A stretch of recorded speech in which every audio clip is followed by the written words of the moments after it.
السلام علیکم ویورز، میں ہوں آپ کا ہوسٹ ماجد اور آپ دیکھ رہے ہیں میرا YouTube channel MR video hub. کیسے ہیں آپ سب لوگ؟ امید کرتا ہوں سب خیریت سے ہوں گے۔ جی تو دوستو، آج ہم بات کریں گے بھومن شاہ کے متعلق۔ جی ہاں، بھومن شاہ کے متعلق۔ جیسا کہ ہسٹری آف حویلی لکھا میں تھوڑی سی بات بھومن شاہ کے متعلق ہوئی تھی، چونکہ تفصیل سے بات نہیں ہوئی، تو آج ہم تفصیلاً ایک جائزہ لیں گے ہسٹری آف بھومن شاہ کے متعلق کہ آیا بھومن شاہ کون تھا اور اس کا کس مذہب کے ساتھ تعلق تھا، یہ کہاں پیدا ہوئے اور ان کے اتنے مشہور ہونے کے پیچھے کن چیزوں کا عمل دخل ہے، کہ دیپال پور کے اس علاقے میں اتنا اثر و رسوخ کیسے بنا، حتیٰ کہ اکبر کے دربار تک رسائی کیسے ممکن ہوئی۔ اس چیز کو آج تاریخ کی نظر سے دیکھتے ہیں۔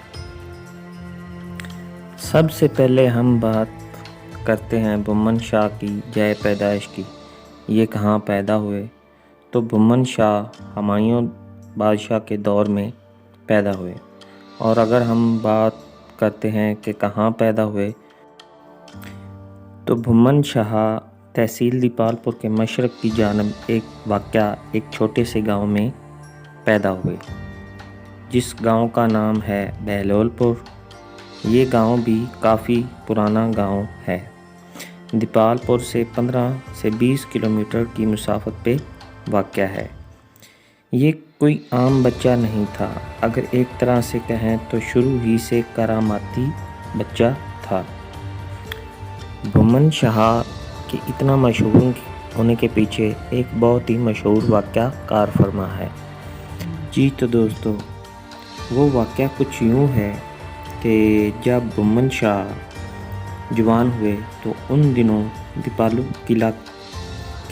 پور کا قلعہ از سر نو تعمیر کیا جا رہا تھا، عبدالرحیم خان خانہ کے حکم پر، جو کہ اکبر بادشاہ اور عبدالرحیم خان خانہ کے درمیان ایک شرطیہ جنگ کے لیے از سر نو تعمیر کیا جا رہا تھا۔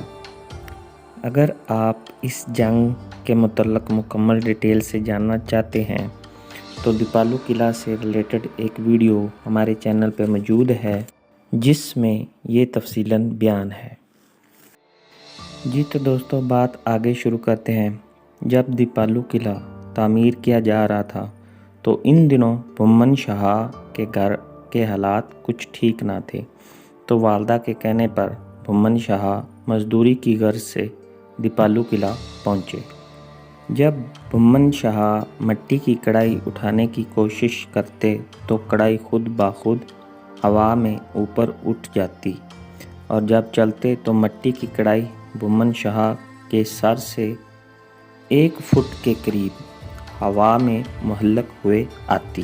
جب باقی مزدوروں اور وہاں موجود لوگوں نے یہ سارا ماجرا دیکھا تو بھومن شاہ کے پیروکار ہو گئے، اپنا مذہبی گرو مان لیا۔ اگر ہم بات کرتے ہیں کہ بھومن شاہ کا مذہب کیا تھا اور ان کے پیروکار کون تھے، جی دوستو، بعض کا کہنا ہے کہ ماتم ان کے پیروکار تھے، اور بعض کا کہنا ہے کہ کمبوج خاندان والے ان کے پیروکار تھے۔ اگر ہم بات کرتے ہیں مذہب کی، تو بھومن شاہ کا مذہب ہندو تھا، یعنی ہندو مذہب سے ان کا تعلق تھا۔ کہا جاتا ہے اس واقعے کے بعد دیوان ٹوڈر مل بھی آپ کے گرویدہ بن گئے تھے، اور اسی وجہ سے اکبر بادشاہ کے دربار تک رسائی ممکن ہوئی، کیونکہ دیوان ٹوڈر مل اکبر بادشاہ کے دیوان خاص میں شامل تھے۔ اور اس ویڈیو میں موجود جو آپ ٹیمپل اور مندر نما عمارت دیکھ رہے ہیں، اصل میں یہ لنگر خانہ ہے، جو کہ بھومن شاہ کے دور میں بنایا گیا تھا۔ اس وقت اکبر بادشاہ کا دور حکومت تھا بر صغیر پاک و ہند پر۔ جب بھومن شاہ نے سردار لکھا کی مدد کی اکبر بادشاہ کی قید سے چھڑوانے میں، تو اس مدد کے عوض سردار لکھا نے 4000 ایکڑ بھمن شاہ کو بطور تحفہ دیا تھا ایز اے لنگر خانہ۔ اصل میں جب سردار لکھا نے کہا کہ بھمن شاہ میں آپ کو اس مدد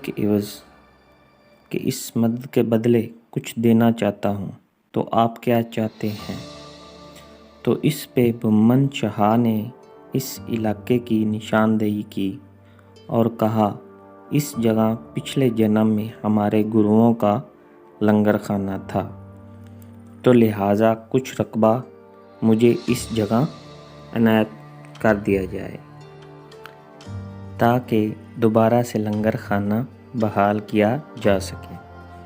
مزے کی بات تو یہ ہے کہ جب بلڈنگ بنانے کے لیے تھوڑی کھدائی شروع کی گئی تو کہا جاتا ہے کہ واقعہ ہی اس جگہ سے جلی ہوئی لکڑیوں کی راکھ ملی تھی۔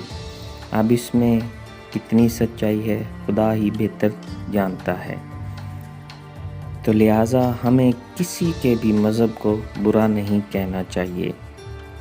اب اگر ہم بات کرتے ہیں اس بلڈنگ کی جو کہ لنگر خانہ تھا بھمن شاہ کا، تو یہ بلڈنگ، یہ عمارت کافی خستہ حالی کا شکار ہے، کیونکہ یہ ایک بہت ہی قیمتی اور خوشنما ہوادار بلڈنگ ہے، اور مان لیا کہ یہاں پہ اب جو ان کی رسومات ہے وہ ادا نہیں کی جا رہی، تو اسے ایک قومی ہیریٹیج کیوں نہ ثابت کر دیا جائے اور اسے قومی تحویل میں دے دیا جائے اور اس کی دیکھ ریکھ ہونی چاہیے، کیونکہ آنے والی نسلیں ان چیزوں کو دیکھ سکیں، جان سکیں، یہاں پہ کیسے کیسے لوگ رہتے تھے، ان کے مذہب کیا تھے، عقائد کیا تھے، اور ان چیزوں کو جان سکیں، اور ٹورزم کو بھی بڑھایا جا سکتا ہے۔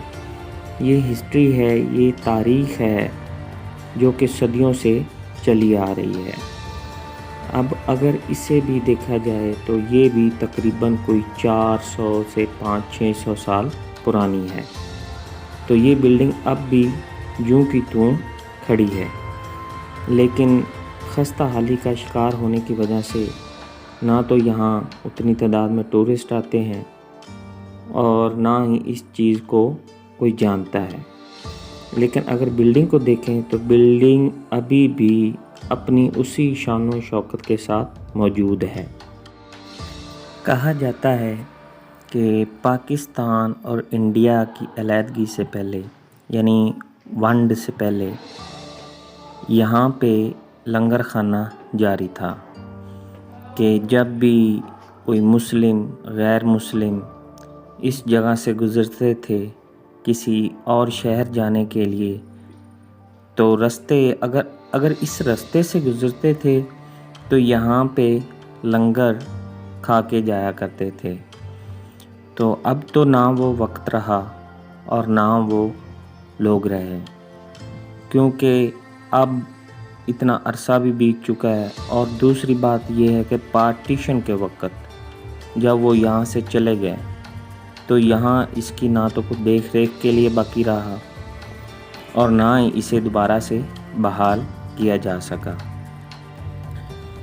اگر ہمارے سکھ بھائیوں کے لیے ٹیمپل بنایا جا سکتا ہے اور اس کی دیکھ ریکھ ہو سکتی ہے، تو کیوں نہ اسے بھی دوبارہ سے اپنی اصلی حالت میں لایا جائے تاکہ ٹورزم بڑھ سکے، جس سے ملکی معیشت کو بھی فائدہ ہو اور یہاں رہنے والے لوگوں کے لیے بھی روزگار کے مواقع بڑھ سکیں۔ تو اس طرف تھوڑا سا ضرور دیکھنا چاہیے، اور یہاں پہ جو لوگ رہتے ہیں، مطلب آس پاس جہاں جو موجود ہیں، انہیں بھی اس چیز کا خیال رکھنا چاہیے اور اس بلڈنگ کو نقصان نہیں پہنچانا چاہیے، کیونکہ یہ ایک طرح سے دیکھا جائے تو ہیریٹیج سائٹ ہے، تو یہاں ٹورزم بڑھ سکتا ہے، آ سکتا ہے، اگر اس کی دیکھ ریکھ پراپر ہو تو۔ جیسا کہ آپ سکرین پہ دیکھ رہے ہوں گے، یہ اس وقت سے موجود ہیں، یعنی پاکستان بننے سے پہلے تو یہ جو پکس بنی ہوئی ہیں بھومن شاہ سے ریلیٹڈ، تو یہ چیزیں دیکھیں کتنی طرح سے بری طرح سے متاثر ہیں۔ اب اگر یہ اپنی اصل حالت میں ہوتی اور یہاں اس کی خستہ حالی اس مقام تک نہ ہوتی اور یہ اپنی اصل کنڈیشن میں ہوتا، تو سوچے کتنا ٹورزم آتا، کتنے لوگ اسے دیکھنے آتے، انڈیا سے بھی آتے اور دوسرے ملکوں سے بھی آتے۔ تو کیا ہمیں اس چیز کو بہتر نہیں کرنا چاہیے؟ کیا ہمیں اسے اس طرح منہدم ہونے سے بچانا نہیں چاہیے؟